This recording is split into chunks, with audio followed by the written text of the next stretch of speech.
سلامونه مې یو ځل بیا له همت جان آفیسیل چینل څخه ومنئ. په دې هیله چې تاسو به روغ جوړ او خوشحاله یاست. په واتساپ کې یو بهترین اپډیټ راغلی دی چې تر اوسه پورې به تاسو له دغه اپډیټ څخه نه وئ خبر. ډېر بهترین اپډیټ دی چې تاسو کولی شئ د هغې په واسطه تاسو کله یو چاته خپل ملګري ته یو تصویر ولیږئ، نو هغه تصویر باید دی یو ځل وګوري. کله چې یو ځل هغه تصویر وګوري نو له هغې وروسته به تصویر په خپله ړنګ شي، یعنې دوهم ځل هغه تصویر دی نشي کتلی. نو ډېر یو بهترین اپډیټ دی. راځم او دغه ویډیو کې تاسو ته ټوله طریقه درښیمه.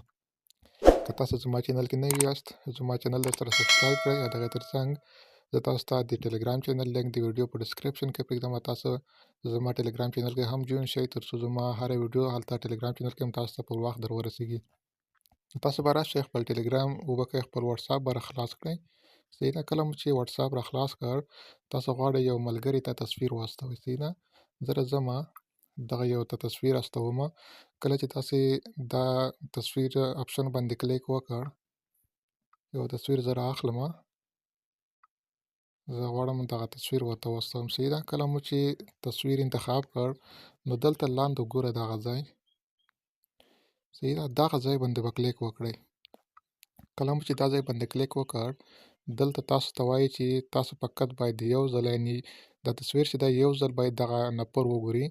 نو کله چې تاسو یو انتخاب کړ، نو یو ځل به هغه تصویر چې دی کوم ملګری چې دغه یو ځل ګوري، نو کله چې یو ځل یې وکتلو، نو له هغې وروسته بیا دوی نشي کولی دوهم ځل دغه تصویر وګوري، په خپله به ړنګ وي.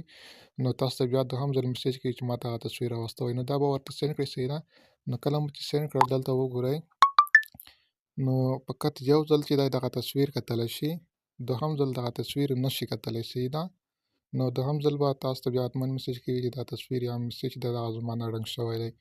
نو دا د واتساپ یو بهترین اپډیټ و. په دې طریقه تاسو کولی شئ خپلو ملګرو ته داسې تصویر چې دوهم ځل هغه ونه ګوري، نو تاسو دا طریقه کولی شئ ورته تصویر واستوئ. نو دغه ویډیو که ویډیو مو خوښه شوې وي، ویډیو درسره لایک کړئ، د ملګرو سره هم شیر کړئ. مننه.